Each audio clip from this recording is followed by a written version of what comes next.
kabar kalian? Bertemu lagi bersama Ibu di mata pembelajaran sains. Untuk hari ini kita akan belajar tentang penyesuaian diri makhluk hidup dengan lingkungannya, khususnya adaptasi tumbuhan dan juga manfaat tumbuhan dan hewan bagi kehidupan kita untuk sehari-hari. Tujuan pembelajaran kita hari ini adalah kalian mampu mengetahui apa saja cara adaptasi dari tumbuhan-tumbuhan. Lalu, kalian juga mengetahui apa saja sih manfaat-manfaat dari tumbuhan dan juga hewan untuk kehidupan kita sehari-hari. Nah, sebelum pembelajaran dimulai, siapkan terlebih dahulu alat tulis, buku paket, dan juga buku catatan, dan juga LKPD-nya ya. Oke, simak pembahasan berikut ini. Setelah minggu lalu kita membahas tentang adaptasi hewan, nah minggu ini kita lanjut ke adaptasi tumbuhan dan juga manfaat tumbuhan dan hewan untuk kehidupan kita sehari-hari. Nah, seperti halnya hewan, tumbuhan juga ada yang hidup di darat dan ada pula yang hidup di air. Nah, bagaimana cara tumbuhan menyesuaikan diri pada lingkungan yang berbeda-beda? Nah, mari kita simak video ini ya. Nah, yang pertama ada penyesuaian diri tumbuhan terhadap habitatnya. Yang kedua, ada penyesuaian diri tumbuhan untuk melindungi dirinya. Bahas satu persatu yuk. Oke, pembahasan kita yang pertama ini tentang penyesuaian diri tumbuhan terhadap habitatnya. Yang pertama, ada tumbuhan yang hidup di air atau bisa disebut hidrofit. Hidrofit ini tumbuh dengan batang yang lentur dan juga ramping, akarnya kecil-kecil dan daunnya mirip pita sehingga tumbuhan ini tahan terkena arus yang tiada henti. Beberapa hidrofit mengapung bebas di permukaan air. Contoh tumbuhan hidrofit adalah eceng gondok dan teratai. Lalu yang kedua, ada tumbuhan yang hidup di gurun atau xerofit. Tumbuhan yang hidup di gurun akan berusaha menghemat air dengan berbagai cara. Salah satunya ada yang memiliki daun dengan permukaan yang sangat sempit, bahkan menyerupai duri untuk memperkecil penguapan. Contohnya adalah kaktus. Selanjutnya, ada tumbuhan yang hidup di pantai atau laut, atau yang bisa kita sebut helofit. Nah, tumbuhan helofit ini adalah tumbuhan yang tumbuh dan hidup dengan baik di pantai maupun di laut. Ciri-ciri helofit ini memiliki akar yang tunjang. Contohnya adalah tanaman bakau.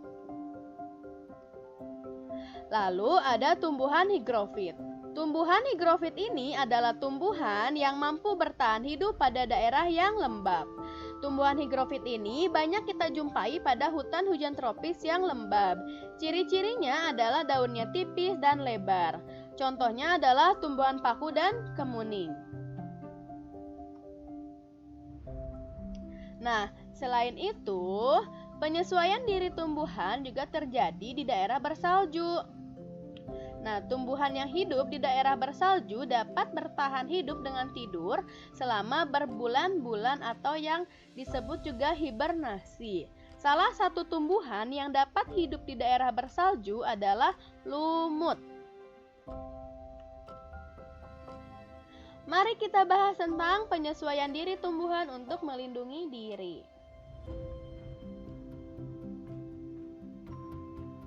Penyesuaian diri tumbuhan untuk melindungi diri ini agar mempertahankan dirinya dari musuh-musuhnya. Nah, berikut ini ada beberapa cara tumbuhan melindungi dirinya. Yang pertama, menghasilkan racun. Tumbuhan telah mengembangkan banyak racun yang kuat untuk mengusir hewan dan serangga. Nah, beberapa di antaranya mengandung racun sianida dalam daunnya yang bisa membutakan hewan yang memakannya. Nah, contoh tumbuhan yang melindungi diri dengan racun adalah pohon jarak, hemlock, dan kecubung. Yang kedua, ada bulu yang menyebabkan gatal. Tumbuhan bambu dan natal memiliki bulu-bulu yang dapat menyebabkan gatal-gatal bila kita sentuh. Bahkan, Tumbuhan netel ini memiliki bulu yang sangat tajam yang dapat menyengat sehingga kebanyakan hewan menjauhinya. Lalu selanjutnya ada meniru keadaan lingkungan sekitarnya. Tumbuhan batu banyak ditemukan di gurun Afrika. Tumbuhan ini memiliki 2 daun bulat yang tampak seperti batu.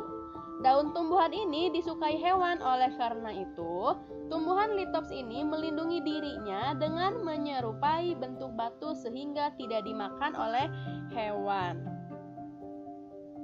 Selanjutnya ada mengeluarkan getah. Beberapa tumbuhan seperti nangka, sawo, karet, jambu mete, dan bunga kemboja akan mengeluarkan getah untuk melindungi diri dari hewan yang akan memakannya. Getah ini akan menempel pada tubuh hewan dan mengakibatkan hewan sulit bergerak. Getah jambu mete bahkan bisa mengakibatkan gatal-gatal dan juga luka ringan. Lalu yang terakhir ada memiliki duri yang tajam. Nah, tumbuhan yang memiliki duri ini sebagai bentuk perlindungan diri adalah salak, bougainville, mawar, kaktus, dan jeruk nipis. Lalu, apakah kalian tahu bahwa tumbuhan dan hewan ini bermanfaat bagi kehidupan kita? Kita lihat manfaat tumbuhan terlebih dahulu. Yang pertama, ada bahan pangan. Salah satu contoh tanaman yang menjadi sumber bahan makanan pokok di Indonesia adalah padi, yaitu dijadikan beras kan untuk makanan kita sehari-hari. Lalu ada bahan sandang. Nah, contohnya ini adalah kapas yang digunakan untuk bahan dasar berbagai kain. Lalu ada bahan obat-obatan. Nah, tanaman kina yang kulit batangnya ini dapat diolah menjadi obat malaria. Nah, selanjutnya manfaat tumbuhan ini bisa dijadikan untuk bahan bakar. Contohnya adalah biodiesel yang diolah dari gula tebu dan dapat digunakan untuk bahan bakar kendaraan. Selanjutnya adalah sumber oksigen. Nah, tanaman berfungsi menghasilkan oksigen yang terbentuk dari proses fotosintesis tanaman. Yang terakhir, ada manfaat yang dijadikan sebagai kerajinan. Nah, tanaman yang bisa dijadikan hiasan dan pohon bisa dijadikan bahan bangunan. Misalnya bangku, meja, kursi, lemari, dan lain-lain. Nah, contohnya ini adalah pohon jati. Selanjutnya kita simak yuk manfaat hewan untuk kehidupan kita sehari-hari. Yang pertama ada sebagai penghasil bahan pangan. Contohnya adalah olahan daging sapi dan juga kambing. Lalu yang kedua sebagai penghasil bahan sandang. Contohnya pakaian sutra dari ulat sutra. Dan yang ketiga sebagai penghasil bahan obat-obatan. Contohnya minyak ikan untuk bahan penambah nutrisi dan cacing yang untuk mengobati penyakit tipes. Lalu ada kerajinan, contohnya ini kerang yang dijadikan sebagai hiasan atau aksesoris. Lalu alat penunjang manusia, contohnya ini adalah kerbau, karena saat ini kerbau itu masih digunakan oleh manusia dan digunakan energinya untuk membajak sawah. Lalu hewan ini bisa dijadikan pupuk organik, contohnya dari kotoran sapi ya. Bagaimana? Kalian sudah memahami apa saja cara adaptasi tumbuhan dan juga manfaatnya bagi kehidupan kita sehari-hari? Semoga kalian dapat memahami materi dari hari ini ya. Baik, pembelajaran kita hari ini kita cukupkan sampai di sini. Semoga apa yang sudah disampaikan bermanfaat bagi kita semua. Oke, terima kasih atas perhatiannya sudah menonton video ini. Terima kasih juga tetap semangat walau belajar dari rumah.